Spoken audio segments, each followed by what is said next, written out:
bahwasanya perkara syubhat ini sebenarnya tidak masuk di dalam hukum-hukum Islam seperti wajib, haram, sunnah, makruh maupun mubah. Ini kalau 5 hal ya adalah merupakan hukum-hukum yang telah ditetapkan.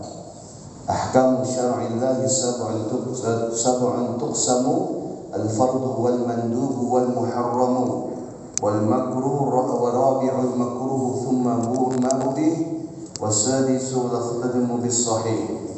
Dalam fikih itu hukum ada 5. Ada wajib, ada yang namanya haram, ada yang namanya sunnah, ada yang namanya mubah, ada yang namanya makruh. Dan syubhat itu bukan hukum, tapi syubhat itu adalah merupakan sifat kehati-hatian. Karena perkara syubhat ini adalah perkara yang belum jelas. Makanya sampai Nabi SAW menjelaskan di dalam hadis yang diriwayatkan oleh Abu Nuaim, ya, apa kata Nabi SAW? La ya'lamuha katsirun minan nas. Perkara syubhat ini tidak banyak diketahui mayoritas manusia. Jadi sampai Nabi memakai kalimat katsirun minan nas. Kebanyakan daripada kita itu tidak mengetahui perkara syubhat. Sehingga oleh Nabi SAW itu dijelaskan lagi sampai Nabi memakai yang namanya contoh. Karra'i yar'a hawlal hima yushaku an yarta'a fi. Ibarat orang yang sedang mengembala ya di daerah terlarang, ada di daerah yang dilarang, ada di daerah yang diperbolehkan. Maka kalau misalkan ada orang mengembala kambingnya di daerah yang diperbolehkan berdekatan dengan daerah yang tidak diperbolehkan alias dilarang, maka disitulah yang namanya syubhat, beresiko.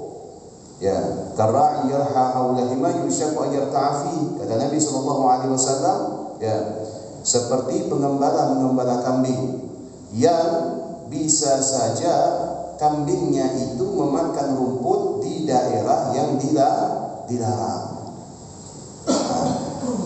Oleh karena itu, ya, maka wajib bagi kita untuk mengetahui segala sesuatu tentang sifat yang barangkali di dalamnya ada perintah atau di dalamnya ada larangan. Namun kalau misalkan tidak ada juga ya kejelasan antara dua hukum ini diperbolehkan atau tidak, maka disitulah berlaku hukum yang namanya syubhat. Maka kita harus berhati-hati. Nah, Imam Ghazali menjelaskan bagaimana kriteria syubhat yang harus kita waspadai, yang barangkali sampai saat ini kita mengira ini bukan syubhat, ternyata ini adalah syubhat. Ya, tujuannya apa? Agar kita lebih berhati-hati. Ya.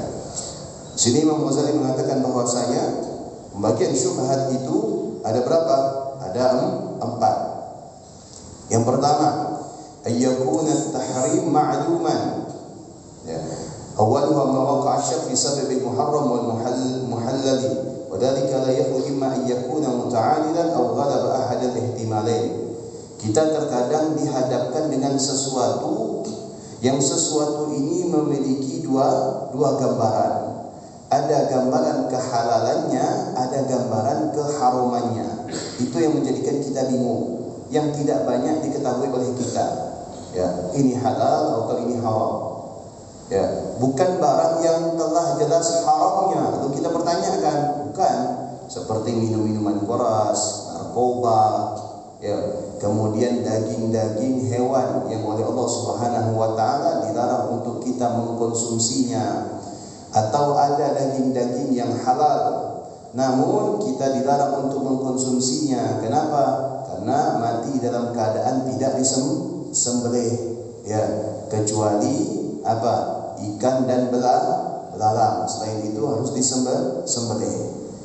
Nah, yang semacam ini kita sudah mengetahui kehalalannya, juga sudah mengetahui keharamannya. Tetapi ada perkara yang barangkali kita tidak mengetahui kehalalan atau keharamannya, maka di sinilah kita dituntut untuk lebih berhati-hati. Kalau sudah dihadapkan dengan dua pilihan ini bagaimana? Au ghadaba ahadul ihtimalain. Barangkali kata Imam Ghazali, satu di antara dua karakter itu ada yang lebih cenderung. Fa in ta'adala al-ihtimalan kana al-hukmu lima 'urifa qablahu fayustashab. Maka apabila dua di antara keadaan ini kita dihadapkan, maka apabila salah satunya bagaimana? Yaitu kita mengambil hukum asal. Nanti dijelaskan oleh Imam Ghazali bagaimana mengambil hukum asal. Kalau misalkan kita mengetahui bahwasanya muncul dugaan yang kedua, maka baru kemudian diperbolehkan. Baik, kata Imam Ghazali ada 4. Yang pertama, ayyakuna tahrim ma'luman, bahwasanya sesuatu yang telah diketahui umum keharamannya. Ada sesuatu yang diketahui keharamannya itu umum, siapapun tahu kalau barang ini haram. Thumma yaqa syak fil muhallali. Kemudian ada keraguan bagi kita apa? Ini katanya halal.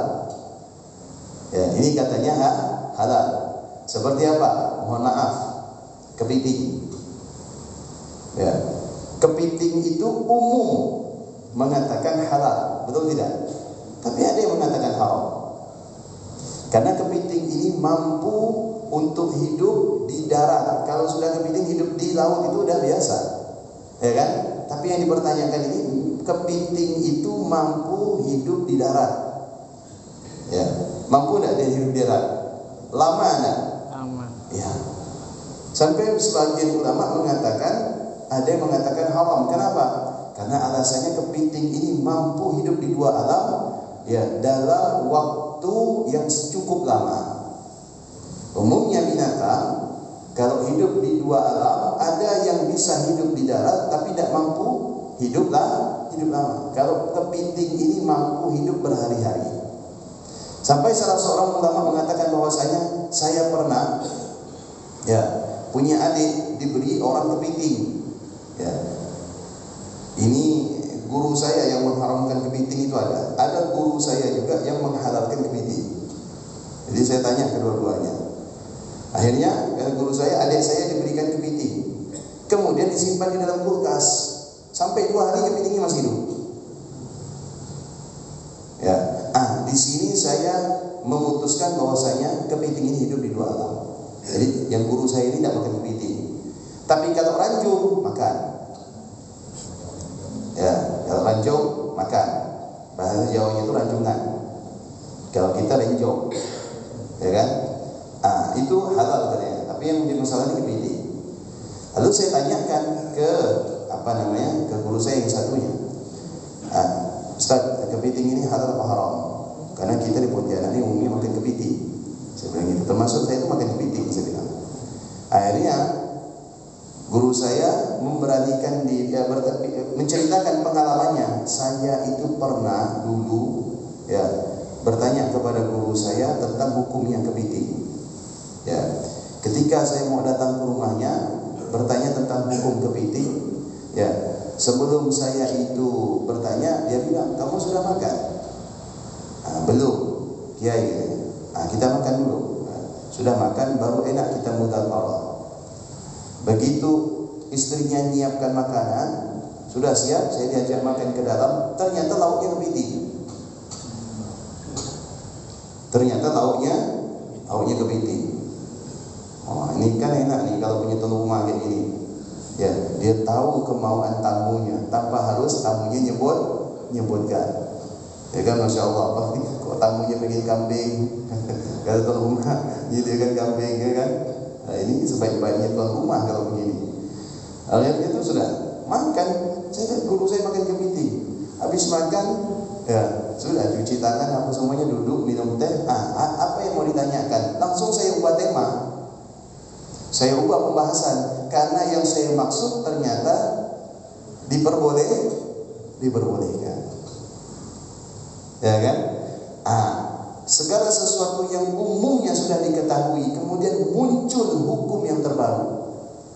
Inilah yang disebut dengan perkara syubhat. Keraguan kita selama ini sesuatu yang halal ternyata haram. Keraguan kita yang selama ini sesuatu yang haram ternyata dia mengatakan halal. Betul ya? Nah, itu kan berlaku terkadang. Keraguan inilah yang menuntut kita untuk kita itu tidak boleh diam. Tapi kewajiban kita untuk mencari tahu apakah ini halal dan apakah ini haram. Tidak boleh kita diam. Ya, lalu dengan asumsi udah tak biarkan ya Allah. Udah tak begini, tak kuasa nak dibahas lagi, ujung-ujungnya tak bakal ketemu, tak ada habis-habisnya. Tidak boleh. Berarti kita semua termasuk orang yang menyepelekan sesuatu yang di dalamnya itu ada resiko. Nah, ibarat ya, kita ini makan sesuatu yang beresiko terhadap kesehatan kita. Setelah kita ketahui misalkan ya, dari dokter mengatakan selama ini Anda mengkonsumsi makanan tersebut salah. Lalu apakah kita tetap mengkonsumsi barang tersebut? Tidak. Kemungkinan untuk menjaga kesehatan kita maka kita akan berhenti. Oh, tidak usah, karena kemarin dokter tadi itu bilang begini dan sebagainya. Ya, seperti misalkan ya, kita juga baru tahu kalau bikin teh itu teh celup, habis dicelup itu tehnya jangan dibiarkan, diangkat. Betul enggak? Ya. Itu kan kita baru tahu kan? Ya. Dulu ya kita biarkan teh itu berendam sampai tehnya habis, ya kan? Tapi ada dokter mengatakan jangan dibiarkan, diangkat. Karena kalau dibiarkan akan menimbulkan zat apa gitu, tidak baik bagi kesehatan. Lantas apakah kita karena sudah terbiasa ya dengan cara semacam ini sudah biarkanlah, urusan sakit nanti urusan Allah Subhanahu wa taala? Tidak boleh. Ya, berarti sama saja kita ini membiarkan sesuatu yang berbahaya itu masuk ke dalam tubuh kita. Sama dengan perkara syubhat. Perkara syubhat ini tidak boleh kita biarkan dengan dalih sudah biarkan saja, udah lama kok kita begini dan lain sebagainya. Tidak boleh. Kenapa? Karena berarti kita membiarkan sesuatu ya yang merusak apa? Merusak hati kita. Makanya oleh Nabi hadis tersebut ditutup dengan Nabi SAW mengatakan, ala wa inna fil jasadi mudghatun. Sesungguhnya di dalam tubuh ini ada segumpal daging.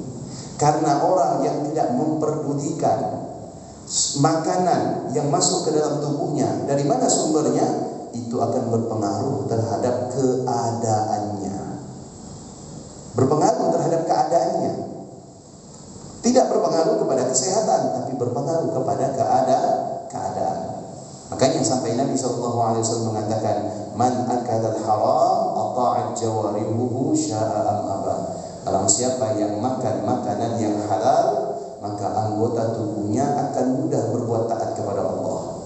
Wa man akala al-haram 'asat jawarihuhu sya'a am aba. Barang siapa yang memakan makanan yang haram, maka anggota tubuhnya akan berbuat maksiat kepada Allah Subhanahu wa taala. Wa nubayyin dzalika bi arba'ati asar. Dan kita akan menjelaskan kata Imam Ghazali ya dengan empat hal. Wallahu a'lam. Al-qism tsani ya ay ya'rif al-hill wa yashuk fi al-muharram fal hukmu lil-hill kama idza nakaha rajulan imra'atayn wa dhara dha'irun faqala ahaduhuma in kana ghuraban famra'ati talib qala al-akhar in lam yakun ghuraban famra'ati talib wa baqiya mutabisan fala yakum bitahrim al-batta ma lam yatabayyan Allahu a'lam. Adapun yang kedua kata Imam Ghazali ya, hukum syubhat itu adalah seperti ayya'rifal hal wa yashakku fil muharram. Dia mengetahui keumuman halalnya sesuatu, akan tetapi muncul ya dugaan bahwasanya sesuatu tersebut ada unsur haram. Imam Ghazali memisalkan, mencontohkan seperti dua orang. Ada dua orang yang menikahi dua orang wanita ini. Ternyata dua orang wanita ini dua beradik, kakak adik, saudara kandung, ya kan? dua orang laki-laki ini masing-masing suami mereka ya itu melihat ada burung. Ada burung. Kemudian salah seorang di antaranya mengatakan, kalau burung ini adalah burung jantan, maka saya taruhan, maksudnya dua orang laki-laki ini taruhan. Kalau misalkan burung yang terbang ini adalah jantan, maka istri saya ceraikan. Yang satu mengatakan, kalau burung ini adalah betina, maka istri saya sebagai taruhannya akan saya ceraikan. Ini tidak jatuh hukum talak, tapi ini bersiko. Ya, walaupun tujuannya bermain-main. Karena barang talak ini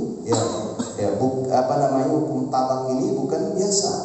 Main-main pun itu tetap jatuh.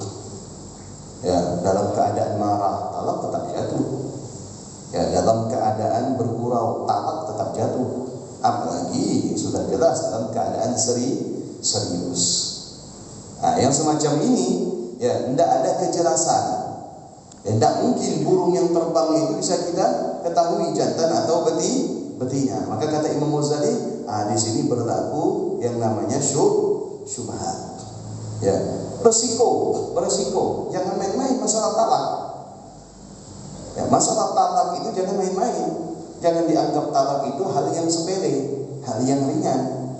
Karena ketika kita mengucapkan talak, ketika seorang suami mengucapkan talak kepada istrinya, ya, entah itu dalam keadaan marah, entah itu dalam keadaan bergurau, ya, maka tetap dihukumi talaknya itu jatuh. Jelas ya? Paham? Baik. Al-qismu tsadis, bagian selanjutnya adalah ayyakuna al-aslu at-tahrim, walakin tara'a ma awjaba tahliluhu bi dhanni ghalib fahuwa mashkuk.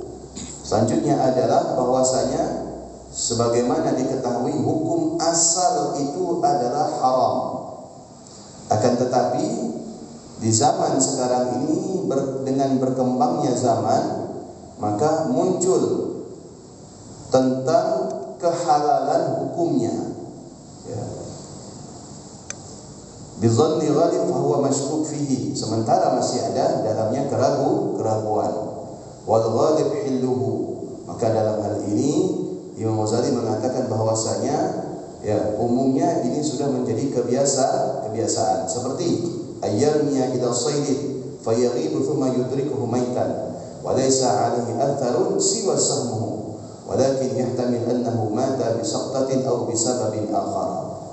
Seperti ada orang berburu misalkan burung, ya, ditembaknya burung itu tak kena, kemudian burung itu jatuh. Ya, begitu burung itu jatuh, ya, dicari. Setelah beberapa waktu mencarinya dapat, maka kemudian dilihat matinya itu sebab tembakan atau matinya itu sebab terbenturnya setelah tembakan kepalanya itu ke pohon. Karena bisa saja ketika ditembak belum mati, kemudian jatuh, ya, terbentur ke dahan pohon atau terbentur ke pohon, maka kemudian dia mati. Maka benturan itu bisa didapatkan melalui apa? Melalui seperti tubuhnya itu, bagian kepala atau bagian badan atau bagian sayap itu ada bekas memar. Ya, akhirnya dapat burungnya. Begitu dapat burungnya sudah mati. Tapi dilihat ternyata kepalanya itu memar. Dari sini Imam Ghazali mengatakan ini, ya, maka berlaku keharaman hukum binatang tersebut. Loh Ustaz, tapi ini kan sudah saya tembak, betul. Tapi ente belum bisa memastikan matinya itu sebab tembakan atau sebab benturan. Beda dengan yang namanya disembelih. Ya, kalau sembelih itu kan ya tidak dibenturkan, tidak ada risiko benturan. Begitu sembelih mati, ya kan? Begitu mati kita pun lempar, tidak masalah. Nah, makanya dalam hal ini kita tetap memperlakukan hewan itu dalam lemah Sebagaimana yang seringkali kita dengar hadis yang dibawakan oleh umumnya khatib ketika menjelang Idul Adha. Fa idza dhabhtum fa ahsinul dhabhata wa idza qataltum fa ahsinul qatlata wal yahidda syafratahu wal yarih dhabihata. Apa kata Nabi SAW? Kalau kalian itu menyembelih, maka sembelihlah dengan cara yang baik. Bukan karena barang ini disembelih lalu kita melempar saja. Karena bisa jadi setelah kita sembelih itu belum mati, dan matinya sebab kita lempar binatang tersebut, pada akhirnya dia itu mati. Dan ini banyak kita temukan bagaimana tukang sembelih, maaf ini ya, mereka itu berlaku kasar terhadap hewan sekalipun dalam keadaan sudah disembelih. Betul tidak? Habis disembelih ayamnya langsung dilempar. Wah, ayamnya sudah disembelih itu langsung mati belum? Belum langsung mati. Ya, begitu dilempar, bentur kepala hewan itu kemana? Ke tembok, ya, atau ke meja, maka kemudian mati. Ini yang menjadikan perkara makanan ini menjadi syubhat. Karena matinya bukan sembelihan yang menjadikan dia itu mati langsung, karena benturan. Sedangkan benturan itu bukan cara untuk menghalalkan hewan yang matinya itu dalam keadaan disembelih. Faham tak kira-kira? Jelas ya? Ini Imam Ghazali sampai mengatakan bahwasanya yang semacam ini la ya'lamuha katsirun minan nas. Banyak manusia itu tidak mengetahui. Ya, banyak manusia itu tidak mengetahui. Begitu habis disembelih dilempar. Padahal masih hidup, masih kepak, lempar. Nah, kalau sudah semacam ini kata Imam Ghazali, ada bekasnya, maka berlaku hukum awal. Hukum awal itu apa? Hukum awal hewan itu haram dikonsumsi, kecuali setelah disembelih maka menjadi halal. Itu yang dimaksud dengan hukum awal. Makanya dalam kaidah fikih biasanya ada sesuatu yang dikembalikan ke hukum awal. Hukum awalnya apa? Hukum awalnya adalah haram karena tidak disembelih. Disembelih menjadi halal. Beda dengan binatang. Hukum awalnya bagaimana? Hukum awalnya tetap halal karena bangkainya saja halal. Ya, ikan kita temukan mati di atas sungai mengapung. Apa mati ini tiba-tiba mati? Halal. Apapun jenis ikannya. Kenapa? Karena ikan termasuk hewan yang boleh dikonsumsi walaupun dengan cara tidak disembelih. Tapi selain daripada ikan dan belalang, ini yang menjadi masalah. Kenapa? Karena harus disembelih. Seperti ayam, seperti sapi, seperti kerbau, seperti kambing, ya, seperti angsa, itik, burung dan sebagainya. Nah, jadi kata Imam Ghazali bagaimana dalam hal ini berlaku hukum awal. Maka hukum awal itu adalah haram. Kemudian ayyakuna al-hillu ma'luman walakin yaghlibu 'ala dhann qaryan muharram bisabab mu'tabar syar'an fayartafi'u al-istishab li dha'fihi wa yahkumu bi ghalib dhann. Mithaluhu an yaghliba 'ala dhannihi najasatu ahad al-ina'ain bil i'timad 'ala 'alamatin mu'ayyanah tujibu ghalabat dhann fatujibu tahrimu syurbahu kama aujabat man'ul wudu' bihi. Bagian yang keempat kata Imam Ghazali, yaitu ayyakuna al-hillu ma'luman, berlaku yang namanya hukum, ya, diperbolehkan yang sangat jelas, ya, seperti air. Air itu kan umumnya hukum pertamanya itu boleh. Ya, air dimaksud di sini adalah air mutlak. Ya. Kemudian ala dhanni tarayani muharramun bisababin mu'tabarin. Belakangan muncul dugaan pengharaman karena melihat faktor yang dibenarkan secara syarak. Fayartafi'u al-istishab li dha'fihi wa yahkumu bi ghalibi dhann. Maka kemudian hukum pertama diperbolehkan air itu hilang. Sebab apa? Munculnya dugaan. Ya, munculnya dugaan di akhir-akhir kejadian. Seperti contoh misalkan ayyaghliba ala dhanhi najasatun ahadul ina'in. Ada orang punya dua tempat yang berisi air, airnya itu air mutlak, air bersih. Ya, ada dua tempat. Akan tetapi ya dia melihat bahwasanya ada seekor anjing yang memasukkan mulut ke salah satu daripada dua tempat tersebut. Ya, dia lihat anjing, cuma dia tidak bisa pastikan tempat yang mana yang anjing ini memasukkan mulut ke dalam tempatnya. Tidak bisa ditentukan apakah tempat misalkan sanggan yang A atau sanggan yang B. Maka bagaimana? Fatujibu tahrimu syurbihi kama aujabat man'ul wudu' bihi. Sekarang mau tanya, kalau sudah semacam ini air yang terkena liur anjing, ya, apakah boleh dipakai untuk mengangkat hadas? Boleh tidak? Tidak boleh. Air yang sudah terkena mulut anjing, bukan mulut kucing. Mulut kucing. Ya, mulut anjing. Ya, air yang terkena mulut anjing atau tempat yang terkena mulut anjing, apakah boleh digunakan untuk mengangkat hadas? Tidak boleh. Ya. Nah, kalau sudah tidak boleh semacam ini, berarti ya, apabila sesuatu yang tidak bisa digunakan untuk mengangkat hadas, maka tidak bisa digunakan untuk dikonsumsi. Oh, udahlah, tidak bisa dipakai wudu. Kita pakai yang untuk masak nasi. Ya, kita pakai yang untuk bilas cucian. Kita pakai yang untuk masak ini dan sebagainya. Tidak boleh. Nah, dalam hal ini adanya keraguan, bejana atau tempat yang mana yang dimasuki oleh anjing. Keraguan ini berisiko kepada keharuman. Tidak boleh kita menentukan salah satu. Udahlah, yang ini ya lah, saya buang. Kenapa pula? Ente tahu ke ini tadi yang dijilat? Tak tahu sih, cuman rasa-rasanya kayaknya ini. Ini tak boleh. Yang rasa-rasanya ini yang tak boleh. Ya, maka dua-duanya tidak bisa dipakai. Kenapa?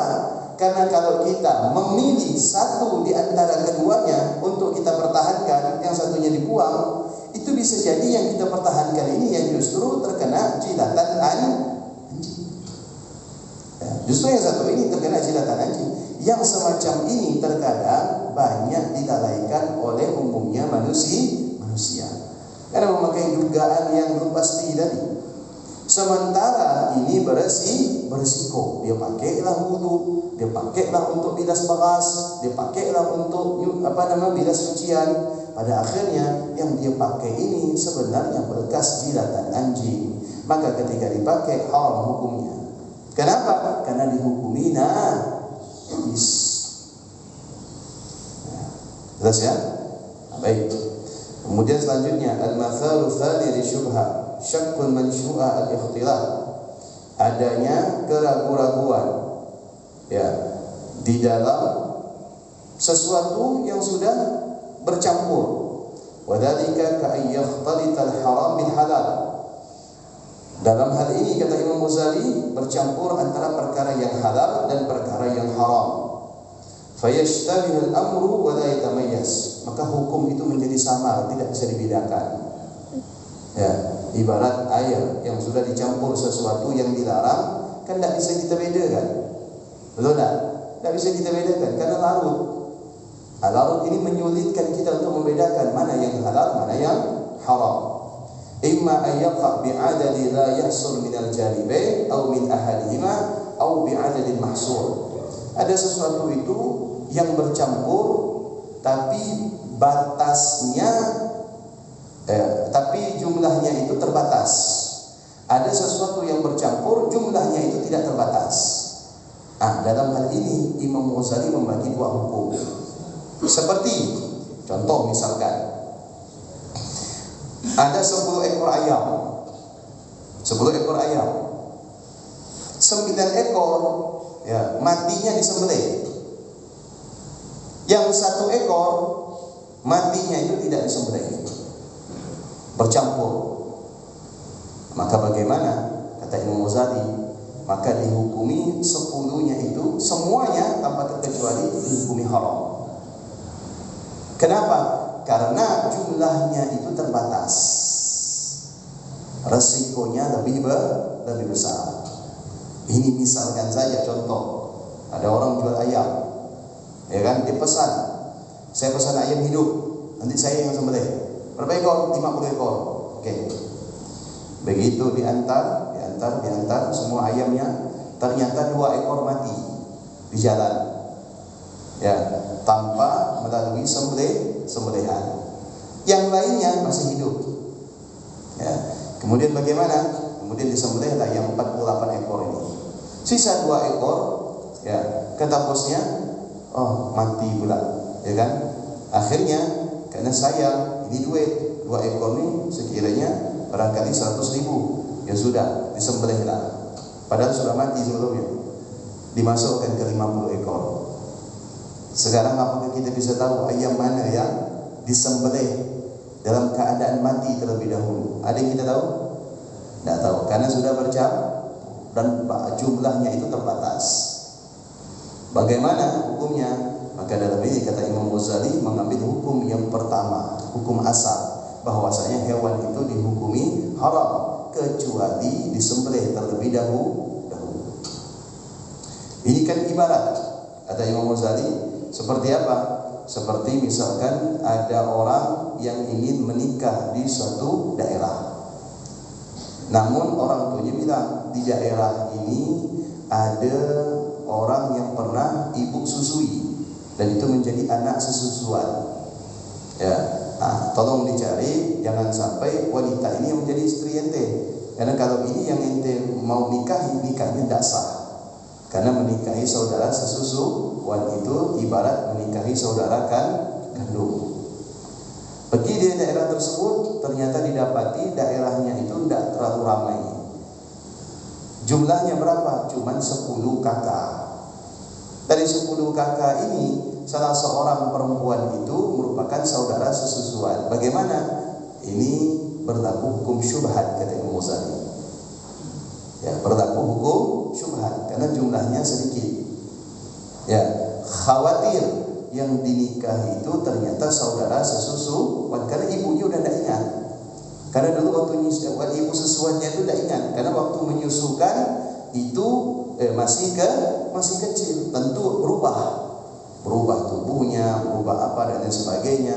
Perubahan ini yang menjadikan ibu yang menyusui itu tidak ingat lagi bagaimana wanita tersebut ketika sudah besar.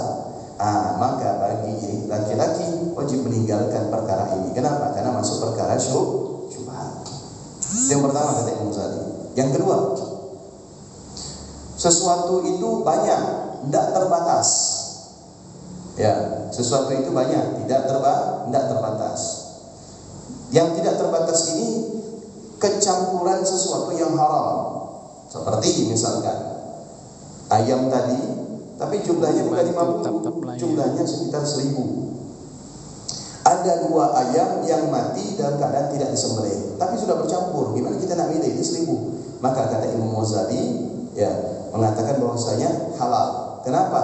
Karena jumlahnya itu tidak terbatas, sehingga menyulitkan kita untuk memastikan, ya, bagian hewan yang mana yang tidak diperbolehkan.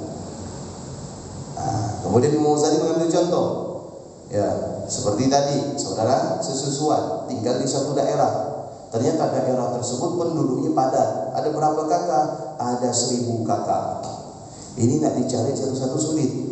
Bagaimana caranya? Maka diperbolehkan. Kenapa? Karena jumlahnya tidak terbatas. Yang menjadi masalah bagi kita itu ketika kita mengetahui jumlahnya itu terbatas, kemudian kita menyepelekan suatu hukum. Padahal jumlah terbatas ini memudahkan kita untuk apa? Lebih berhati-hati. Makanya Rasulullah SAW mengatakan bahwasanya apa? Ya, di dalam hadis tadi kata Nabi SAW, wa bainahuma umurun mushtabihatun. Antara perkara halal, perkara yang haram itu ada perkara yang syubhat. Ya. faman ittaqa syubhat faqad istabra'a li'irdihi wa dinihi. Barang siapa yang menghindari dari sesuatu yang hukumnya itu syubhat, maka sesungguhnya dia telah menjaga kesucian agamanya. Wa man waqa'a fi syubhat waqa'a fil haram. Secara hadis kita membacanya, barang siapa yang terjerumus di dalam syubhat, maka sebenarnya dia terjerumus di dalam keharaman. Apa kata ulama dalam hal ini? Salah satunya Al-Imam Al-Subhani, pengarang kitab Subulus Salam. Beliau mengatakan di sini ada dua kemungkinan. Dua kemungkinan ini akan menjatuhkan seseorang di dalam perkara yang haram. Apa? Yang pertama, orang yang tidak mengetahui perkara syubhat. Kalau ditanya apa syubhat itu, tidak tahu. Yang saya tahu adalah halal dan haram. Dengan tidak tahunya dia ini perkara syubhat, dia ini mengentengkan. Ketika mengentengkan perkara syubhat atas dasar ketidaktahuan, padahal kewajibannya adalah untuk mencari tahu apakah perkara ini halal atau haram. Tapi karena dia tidak mau cari tahu dan dia terbiasa memakai, memakan, mengkonsumsi sesuatu yang syubhat, maka dalam hadis ini dikatakan bahwasanya orang ini secara tidak langsung menjerumuskan dirinya ke dalam yang haram. Karena kesalahan pertama, dia tidak mau cari tahu. Kesalahan yang kedua, dia ini melakukan terus-menerus. Sudah? Yang kedua kata Imam Subhani, ya apa? Yang kedua itu adalah ada orang yang dia tahu ini perkara syubhat. Ya, yang dia tahu ini perkara syubhat, yaitu dia belum bisa memastikan perkara ini apakah halal ataukah haram. Namun dia membiasakan dirinya untuk mengkonsumsi, memakai, membeli perkara yang syubhat ini karena dia mengentengkan hukumnya. Maka yang kedua ini terjerumus dalam keharaman. Makanya ya Nabi SAW memerintahkan kita untuk menjauhi syubhat. Apa hikmahnya? Hikmahnya adalah agar keadaan kita ini menjadi baik. Makanya Nabi sampai mengistilahkan hati. Yang dikatakan itu adalah hati. Hati itu keadaan, bukan organ. Sebab makanan yang masuk ke dalam tubuh kita itu bisa mempengaruhi keadaan kita. Semakin kita berhati-hati, semakin menjadikan keadaan kita itu baik. Semakin kita tidak berhati-hati, maka efeknya apa? Menjadikan keadaan kita ini keadaan yang tidak baik. Mudah maksiat, mudah lalai, mudah melanggar aturan-aturan Allah Subhanahu wa taala. Ya. Kenapa? Karena tidak ada kehati-hatian dalam diri kita, sehingga keadaan kita itu berubah sebab makanan yang kita makan. Oleh karena itu, ya, meninggalkan perkara syubhat ini adalah menjaga keadaan kita supaya kita punya hati itu lembut, supaya kita punya hati itu bersih. Karena kalau kita tidak memperdulikan dari mana masuknya barang yang kita konsumsi, yang kita pakai, yang kita kenakan, ya, berarti sama halnya dengan kita tidak memperdulikan, ya, apakah kita ini berbuat baik atau berbuat buruk. Wallahu a'lam. Demi ditanyakan. Assalamualaikum warahmatullahi wabarakatuh. Waalaikumsalam warahmatullahi wabarakatuh. Ini saat yang pertama, tadi kan terkait dengan hati itu kan. Kalau kita berbuat dosa atau maksiat dan sebagainya, kalau hati kita ini kotor, kan membersihkan dengan la ilaha illallah, kata ulama besar. Jadi ada bintik hitam dipikirkan dengan la ilaha illallah akan mengurangi. Nah, terkait dengan subhan tadi itu apakah kita demikian juga Ustaz? Kan subhan ini memang rasanya suka tidak suka pasti kita akan terlibat. Contohnya saya lihat ada uang kertas bayar ini kan Ustaz, kadang-kadang dari tukang orang jual babi, kadang-kadang dari orang jual narkoba, dan lain sebagainya lah. Sehingga ini suka tidak suka pasti kita ikutlah. Bahkan memegang dari tukang babi masuk ke kantong kita kok salah. Salah contoh kan. Nah, ini kan tak bisa kita hindari. Karena itulah. Nah, ini juga mohon pencerahan. Terima kasih. Assalamualaikum warahmatullahi wabarakatuh. Assalamualaikum warahmatullahi wabarakatuh. Baik. Kalau misalkan dari jenis transaksi, maka itu tidak dipermasalahkan. Kecuali misalkan kita menerima uang dari orang, pemberian maksudnya, bukan transaksi. Dari pemberian orang, sebenarnya itu nanti dijelaskan di akhir bab ini. Dari pemberian orang secara cuma-cuma yang orang tersebut tidak jelas apa pekerjaannya, baru itu syubhat. Ya, dia tidak jelas kerjanya apa, tiba-tiba belikan kita makan, dapat dari mana ya duit ini, ya kan? Tidak jelas. Tanya dapat dari mana itu duit, adalah ini. Ya, nah itu. Tapi kalau misalkan dia bekerja, ya walaupun pekerjaannya haram, tapi transaksinya itu jelas, maka jatuhnya kepada halal. Ya. Kenapa? Karena transaksinya sah. Transaksinya sah, kecuali dia memberikan cuma-cuma. Di zaman Khulafaur Rasyidin itu, di zaman Nabi SAW, tidak semua orang itu memeluk agama Islam, betul tidak? Tidak semua. Bahkan perkara-perkara batil itu masih berlaku di kotanya Nabi kita Muhammad SAW. Ada yang masih suka riba, ada yang masih suka judi. Karena belum semuanya tapi begitu transaksi, para sahabat tetap transaksi seperti biasa. Kecuali diketahui bahwasanya orang tersebut mendapatkan sesuatu, ya, kemudian memberikan secara cuma-cuma kepada kita, itu baru tidak diperbolehkan. Terus aja ya. Assalamualaikum warahmatullahi wabarakatuh. Setelah kita mendengar intinya tentang apa yang disampaikan Ustaz tadi, memang rasanya kita harus beragam. Namun saya coba ya, Ustaz, mengapa? Karena kita hidup ini perlu tentunya seperti ini Pak tadi Pak, masalah ayam yang dipotong Pak. Biasanya khususnya nih kaum ibu lah ya, kalau beli di pasar kita pun nggak tahu ya siapa yang motong, bahkan apakah yang motong itu, mohon maaf, membaca kalimat Allah atau tidak, satu. Yang kedua, mohon maaf, apakah yang mau memotong itu juga melaksanakan katakanlah sholat Pak. Nah, ini termasuk itu Pak. Itu memang kita juga artinya nggak tahu kan. Pada umumnya termasuk nanti matinya Pak. Kalau saya lihat ya, kalau partai besar potong langsung lempar ke air panas Pak. Kayak itu matinya saya nggak sempurna. Matinya terpaksa. Nah itulah bukan itu Pak Ustaz.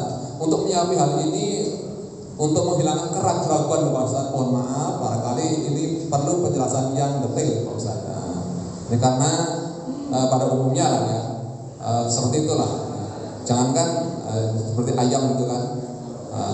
Binatang juga, maaf ya, binatang apa ya, kayak sapi Pak. Karena sapi belum mati sempurna sudah langsung dibelah, sudah masuk dikulitin dibelah. Nah ini mohon maaf Ustaz, mungkin barangkali perlu dijelaskan atau disampaikan kepada para jamaah supaya kita tidak selalu ada was-was dan keraguan, sehingga kita mendapatkan tadi apa yang namanya hukum-hukum tadi. Iya. Itu begini Bapak Haji, itu sebab karena mengentengkan satu hukum, maka masuk kepada yang tadi itu saya jelaskan. Ada orang itu menganggap ini adalah perkara-perkara yang sepele, sehingga dia itu menyepelekan. Udah disembelih, udah aman. Ya, itu udah pastikan habis sembelih itu dia mati. Dia belum pastikan. Tapi begitu itu lempar ke air panas, matinya karena air panas, bukan karena sembelihan. Ya ini menjadikan faktor hukum tersebut menjadi syubhat. Nah, makanya orang tua kita itu lebih memilih untuk membeli daging itu dengan sembelihan tangannya sendiri. Ya, disembelih, habis disembelih diletakkan, dibiarkan. dikurung biasanya gitu kan, dan tidak lepas. Udah ada ditusuk sembelih langsung lempar ke air panas, dikurung. Ya, begitu sudah beberapa jam dilihat, oh udah mati, baru kemudian disiram dengan air panas. Ya, kalau sekarang kan enggak, karena ngejar target, sembelih langsung lempar, sembelih langsung lempar. Jadi matinya itu, dugaan kuat matinya itu karena sebab air panas, karena mesin, bukan karena sembelihan. Ya, sebut betul kata yang dikatakan oleh Imam Isfihani. Beliau mengatakan bahwasanya orang yang semacam ini, ya, yang menyepelekan sesuatu yang resikonya itu besar, justru dia itu telah menerima resiko yang sangat besar, karena di dalam hatinya ada meremehkan suatu hukum. Jelas ya? Wallahu a'lam bissawab. Ini ceritanya Imam Abu Hanifah pernah. Imam Abu Hanifah, ya, itu saking hati-hatinya beliau itu pernah 1 tahun tidak makan daging. Sebab apa? Sebab kambing tetangganya itu hilang. Iya, kambing tetangganya hilang. Dia takut kambingnya itu dicuri, disembelih, diperjualbelikan. Sehingga dia takut dia kena orang yang membeli daripada daging yang dijual oleh penjual yang mendapatkan kambingnya itu dengan cara mencuri. Itu kehati-hatinya Imam Abu Hanifah. Mudah-mudahan kita mengambil hikmahnya, dan semoga bisa diamalkan. Tentang halal haram atau tentang hukum syubhat tadi. Bentar lagi kami sekarang kegiatannya adalah sholat sunat subuh dikerjakan 2 rakaat.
waktunya sudah selesai sholat bisa mulai sarapan.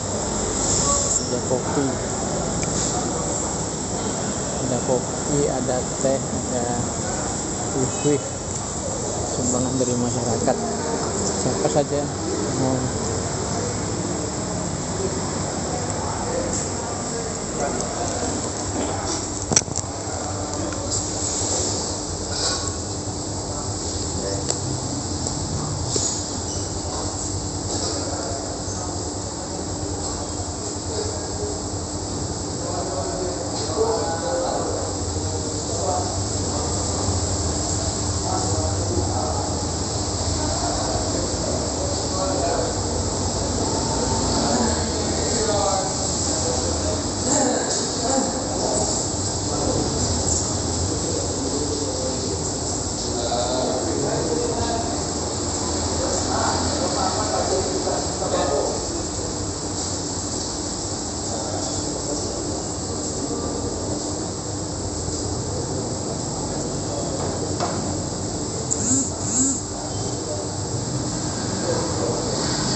teman-teman kita sarapan yuk. Sarapan di Masjid Darul Mutakin. Disiapkan kopi, teh, kue-kue. Alhamdulillah sumbangan dari masyarakat. Semoga yang nyumbang buatkan limpahan rezeki yang barokah. Amin.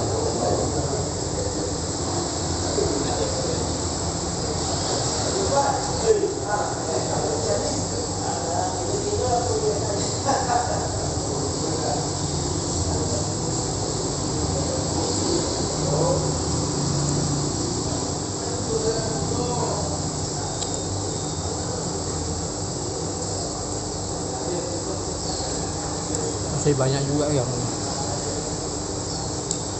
berada dalam masjid kan pergi karena puasa di sini ini kan hari Senin, jadi mereka yang tidak takut sarapan puasa.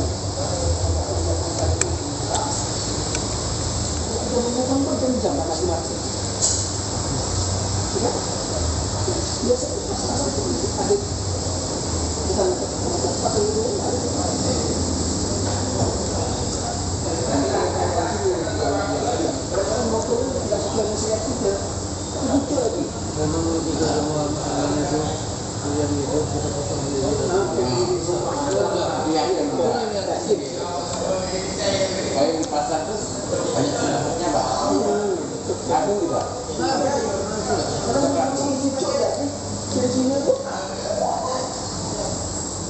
Katanya mau saya tanya dari dulu sebenarnya itu. Kan kalau itu salah satu. Menurut kota di mana? Sebenarnya mana-mana kan tuh. Iya. Ada macam mana itu? Cuma diminta cuma. Iya.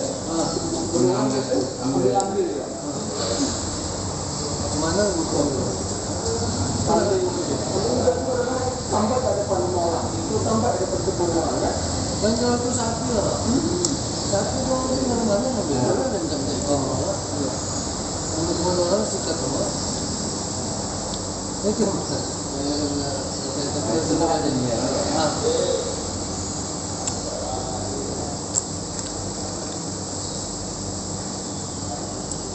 Luar-luar juga kan?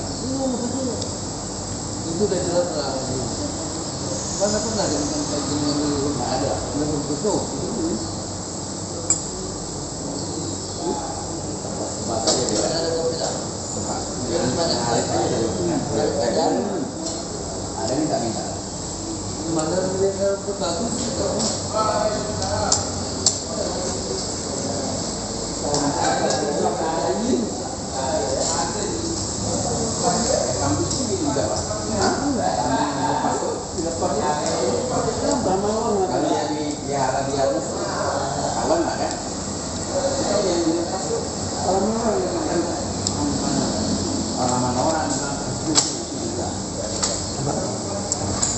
Pontianak, Bapak Ibu-ibu yang berada di sini boleh bantu-bantu kami dalam melaksanakan dakwah tiap agama Islam yang dan lainnya akan menyampaikan kepada orang lain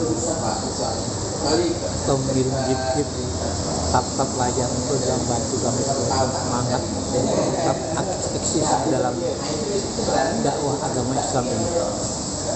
Saya dari Pontianak ucapkan terima kasih kepada yang telah membantu kami. Semoga amal ibadahnya diterima dan dilapangkan rezekinya. Amin ya rabbal alamin. Saya akhiri di play pagi ini, semoga bermanfaat dan berguna bagi kehidupan kita, barokah untuk kehidupan kita. Billahi taufiq wal hidayah. Wassalamualaikum warahmatullahi wabarakatuh.